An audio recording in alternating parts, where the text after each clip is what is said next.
Hello everyone, आप सभी का स्वागत है एजुकेशन विद एमकेसी चैनल पर। आज हम लोग पार्ट 2 करेंगे एक्सरसाइज 9.1। एक्सरसाइज क्या है? राशियों की तुलना। तुलना कब होता है? आपको पहले पार्ट 1 में बताए थे कि समान चीजों से समान होगा, प्रतिशत होगा तो प्रतिशत के साथ तुलना करेंगे, अनुपात होगा तो अनुपात के साथ होगा। यानी कि कोई समान रहे, अगर दर्जन में रहे तो दर्जन में ही तुलना होगा। दर्जन अगर संख्या में रहे, एक तरफ दर्जन रहे एक तरफ संख्या रहे, तो दर्जन और संख्या दोनों को हम लोग बराबर वैल्यू में लाएंगे, बराबर मात्रा में। या तो संख्या को दर्जन में ले आएंगे या तो दर्जन को संख्या में। अगर मीटर सेंटीमीटर है तो दोनों को मीटर या सेंटीमीटर में ले आएंगे। अगर किलोग्राम ग्राम में रहे तो दोनों को किलोग्राम या ग्राम में ले आएंगे, तभी उसका तुलना किया जा सकता है। ये चीज आपको फर्स्ट पार्ट 1 में बताए थे। पार्ट 2 में हम लोग क्वेश्चन नंबर 3 से शुरू करेंगे। जो भी स्टूडेंट न्यू हो, ठीक है, वो 10 मिनट देखना है। अगर आपको समझ में आ जाए तो ही लाइक और सब्सक्राइब करना है। तो देखो पहला क्वेश्चन क्या दिया है, एकदम ध्यान से सुनना कि 50 आम के समूह में 60% आम बिल्कुल पके हुए हैं, बिना पके हुए आम की संख्या ज्ञात कीजिए। 50 आमों के समूह में कुल टोटल आम 50 है, जिसमें 60% आम क्या हुआ, पक चुका है, बिल्कुल पक चुका है। कितना कच्चा होगा? तो याद रखना, जब भी आपको बोला जाए प्रतिशत, प्रतिशत इसमें याद रखना कि 100 होता है। कितना? 100। अगर कभी पूछा जाए कि पक्का, जैसे पका हुआ आम अगर 60% है तो हम लोग सीधा बोल सकते हैं कि 40% कच्चा भी होगा। क्यों? कि टोटल 100% है, यानी 100 में 60 घटा देंगे तो ये 40 आ जाएगा। कभी पूछा जाए कि खराब आम, खराब अगर 80% हो तो अच्छा कितना परसेंट होगा? तो 100 में 80 घटा दो तो अच्छा कितना होगा? 20%। अच्छा भी कितना होगा? 20%। ऐसे अगर कुछ चीज पूछा जाए कि कोई पास 80% पास हो गया है तो फेल कितना परसेंट होगा? तो 100 में 80 घटा दो तो कितना आएगा? 20। तो 20% फेल हुआ होगा। ये भी होता है, ठीक है। तो इस कॉन्सेप्ट को याद रखना है, ठीक है। साथ ही साथ आपको बताए थे कि प्रतिशत निकालने को विधि, प्रतिशत निकालने का विधि। अगर कभी आए 25 का 10% ऐसे आ जाए तो इसका सिंपल मतलब होता है 25 का मतलब गुना 10% का 10/100, ऐसे लिख सकते हैं। तो चलो हम लोग क्वेश्चन 3 को सॉल्व करते हैं, ठीक है। क्वेश्चन नंबर 3 को सॉल्व करते फटाफट। अगर पसंद आ जाए तो फटफट से आप लाइक कर देना, ठीक है। पहले दिया है कुल आम, कुल आम दिया है 50। कितना है? 50। पका हुआ आम, पका आम कितना है? 60%। और कच्चा आम कितना होगा? कच्चा आम कितना है? अगर 60 है तो 100 में 60 घटा दो, यानी 40%। 40% कच्चा आम है तो कच्चा आम की संख्या यहाँ पूछा है, यहाँ तो हल लिख देते हैं, ठीक है। तो यहाँ लिख सकते हैं कच्चा आम की संख्या, आम की संख्या। कच्चा आम की संख्या क्या होगा बताओ? कच्चा आम की संख्या 50 का 40% ही होगा। कच्चा तो 40% है ना, ऐसे लिख सकते हैं 50 का 40% होगा।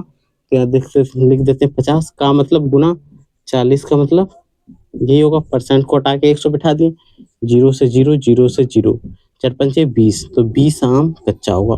कितना आम कच्चा होगा? 20 आम कच्चा होगा। क्वेश्चन नंबर 4 देखो, क्वेश्चन नंबर 4 क्या बोला है कि राम प्रथम वर्ग से दशम वर्ग तक पहुंचने में केवल प्रथम श्रेणी और द्वितीय श्रेणी लाया है। यदि 4 बार द्वितीय श्रेणी लाया है तो प्रथम श्रेणी प्राप्त करने का प्रतिशत ज्ञात करें। तो देखो वो 10 टोटल कितना बार लाया है? 10 बार। टोटल 10 क्लास,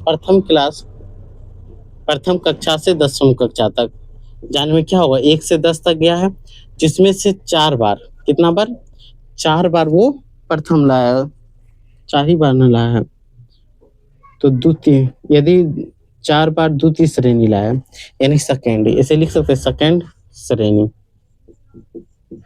4 बार, 4 बार। तो फर्स्ट श्रेणी कितना बार लाएगा? तो फर्स्ट श्रेणी कितना बार लाएगा? 6 बार। अब देखो इसका अनुपात हम लोग निकाल लेते हैं। अनुपात बराबर क्या हो जाएगा? 4/6। हमें क्या निकालना है? प्रतिशत में। हमें क्या निकाल देना? प्रतिशत में। तो प्रतिशत में ज्ञात करें। तो जैसे ही भिन्न में ले आए, तो आपको पार्ट 1 में बताए थे कि प्रतिशत निकालने के लिए कुल निकालेंगे, इन दोनों का योग 4 और 6 को जोड़ दो 10। अब फर्स्ट यानी सेकंड पे निकालना है पहले, तो सेकंड बराबर क्या है? 4 लाया है, टोटल 10 है। अब परसेंट के लिए 100 से गुना करते, 0 से 0 कटा दो, 10 चौक 40, 40% ये क्या लाया है, सेकेंड। अब फर्स्ट में क्या लाया है, देखो फर्स्ट में कितना है, 6/10 गुना 100, 0 से 0 कटा दो, 10 चौक 60, तो 60%। यही तो परसेंट आया, कितना आसान लगा। पहले लिख लिए 4 बार ये फर्स्ट लाया, सेकेंड लाया, और फर्स्ट कितना बार लाया है, 6 बार। तो अनुपात कितना होगा, 4/6, या तो अनुपात आप ऐसे भी लिख सकते हो, 4:6, ऐसे लिख सकते हो नहीं, 4:6 है, तो इसका हमें क्या निकालना था, प्रतिशत, तो ये प्रतिशत आ गया कितना, 40% और 60%। यही दो को इसका आंसर होगा, होगा कि नहीं। अब बढ़ते हैं क्वेश्चन नंबर 5 पे। क्वेश्चन नंबर 5 आप ध्यान से सुनो, क्या है कि मोइन अपने कुल वेतन का 80% खर्च करने के बाद 180 रुपये बचत करता है, तो प्रारंभ में उसका पास कितना रुपए होगा। तो देखो यहाँ पे हम लोग लिख सकते हैं कि उसके पास एक्स मान लेते हैं, प्रारंभ कॉन्सेप्ट समझना है। एनसीईआरटी बुक जो है कॉन्सेप्ट को आपको समझाता है, ना कि आपके पास बहुत सारे क्वेश्चन दिया है उसको प्रैक्टिस करो, हर एक में अलग अलग कॉन्सेप्ट है। माना प्रारंभ की आय को एक्स मान ले, एक्स है, तो कुल खर्च कितना परसेंट, क्या है, खर्च बराबर 80% खर्च कर चुका है, तो बचा उसके पास कितना, 20% बचत आय, तो कुल आय का उसने 20% बचत कर लिया। ठीक है, अब यहाँ से ये तो हल हो रहा है, यहाँ से आपको तो पता ही है। अब देखो एक्स का जो कुल आय एक्स था, इसका 20% जो है वो 180 रुपया है, क्योंकि बचत क्या है, 20% वो बचत क्या है, 20% जो बचत क्या है वो राशि 180 रुपये है। तो कुल कीमत एक्स बोले हैं, एक्स का 20% कितना है, 180। तो यहाँ लिख सकते हैं एक्स गुना 20% को लिख सकते हैं 20 गुना 20/100 बराबर 180। आपको तो ये समीकरण आता ही होगा, नहीं आता है तो कोई बात नहीं, इससे ये गुना क्रॉस गुना होता है, जैसे इसको गुना करेंगे क्या होगा, 100 गुना 180/20, 0 से 0 कटा दो, 2 से कटा दो, 9 बार में, तो x बराबर 900, तो 900 रुपये उसका आय कितना होगा, प्रारंभ का आय, प्रारंभ आय कितना होगा, 900 रुपये, वो 900 रुपये महीना कमाता होगा। ठीक है, ये हो गया इसका आंसर। समझ में आया कि नहीं। प्रारंभिक आय हम लोग क्या माने थे, एक्स रुपये वो महीना कमाता है, तो वहां से इसको डायरेक्ट हम लोग कर लिए। ठीक है, अब बढ़ते क्वेश्चन नंबर 6 पे। क्वेश्चन नंबर 6 क्या है, चाय कॉफी केवल दूध और अन्य पेय पदार्थ पीने वालों के 1% वृत्त चार्ट में अंकित है, यदि पेय पदार्थ की पीने वाले की कुल व्यक्तियों की संख्या 220 है। चलो कुल व्यक्ति, तो हम लोग पहले इधर मिटा लेते हैं, ठीक है, थोड़ा सा स्पेस बना लेते हैं ताकि और भी आसानी से समझ में आए। ये पाई चार्ट वाला क्वेश्चन पहले बहुत आता था, अभी एक ही है। ठीक है, एक पाई चार्ट ऐसे दिया हुआ है। ठीक है, पाई चार्ट में देखो क्या दिया है,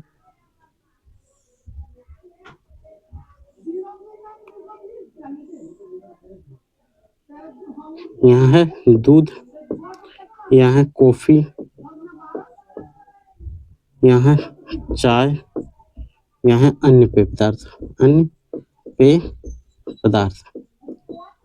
ठीक है, तो ये है 30%, ये है 20%, ये है 40%। ठीक है, तो बोला अन्य पेय पदार्थ पीने वाले का प्रतिशत याद करिए।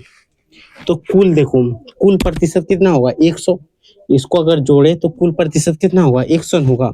30 और 20, 50 और 40, 90। तो पहला यहाँ दिया है कुल व्यक्ति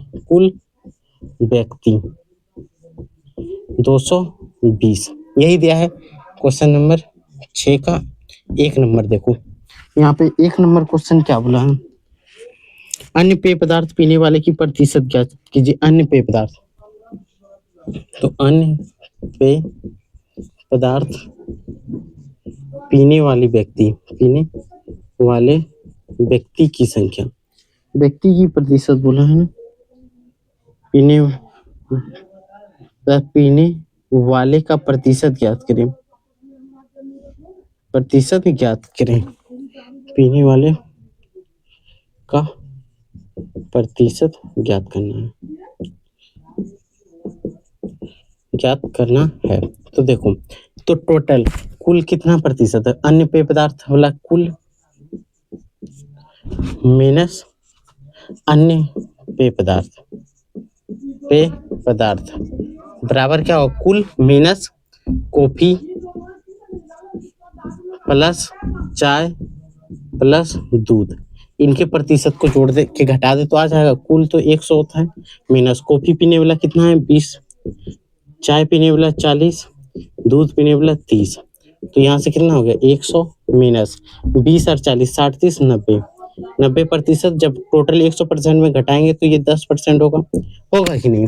अब ये 10% यहाँ से इसका आंसर हो गया। अब पीने वाले व्यक्ति 220 है तो 220 का 10% कितना होगा, तो 220 गुना 10/100, 10 तो 22 प्रतिशत आदमी क्या करता है, अन्य पेय पदार्थ पी रहा है। कितना 22%। चाय कॉफी तथा दूध का, अब देखो दो में क्या बोला गया, चाय कॉफी तथा दूध पीने वाले व्यक्तियों की संख्या ज्ञात कीजिए।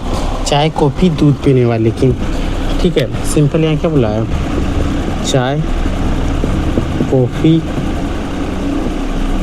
दूध पीने वाले की संख्या, पीने वाले की संख्या पे निकालना है हमें।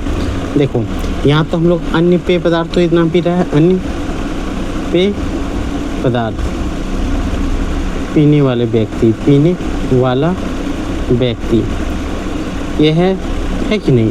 तो हमारे पास कुल व्यक्ति 220 है, उसमें से 22 व्यक्ति अन्य पेय पदार्थ पीता है, तो ये तीनों व्यक्ति तो मिला के 220 में 22 हटा देंगे तो आ जाएगा। तो घटाओ, यहाँ से घटाएंगे 8, यहाँ से बचेगा 19, 19 में 2 घटेगा 19, 19 में यहाँ बचेगा 21, 21 में 2 घटाएंगे तो 19, 198, तो 198 व्यक्ति होगा। कितना होगा, 198 व्यक्ति होगा। या तो आप इसको परसेंट के रूप में सबको निकाल के जोड़ सकते हो, लेकिन यही निकालना है। एक तो आंसर यहाँ पे एक नंबर का आंसर हो गया 10%, और हो गया दूसरा नंबर का आंसर हो गया 198 व्यक्ति। समझ में आया। अगर पूरी तरीके से समझ में आ गया तो एक काम ज़रूर करना है, लाइक और सब्सक्राइब। साथ ही साथ कोई भी डाउट हो तो कमेंट में ज़रूर पूछ लें, ठीक है, कमेंट में ज़रूर पूछ सकते हो। अगर आपका टारगेट A+ है तो मेरे चैनल से ज़रूर जुड़ें, ठीक है। अगर आपका टारगेट क्या है A+ हर सब्जेक्ट में लाना, तो मेरे साथ ज़रूर जुड़ें। हर एक सब्जेक्ट में आपको अच्छे चीज़ें बताएंगे, अच्छे क्वेश्चन बताएंगे जो कि एग्ज़ाम में डायरेक्टली पूछा जाता है, ठीक है। उसके लिए आप चैनल को पहले सब्सक्राइब और लाइक ज़रूर करें, और जो भी न्यू स्टूडेंट हो वो तो सब्सक्राइब कर ही ले, पुराने वाले तो लाइक और सब्सक्राइब और रोज़ ज़रूर से ज़रूर देखें।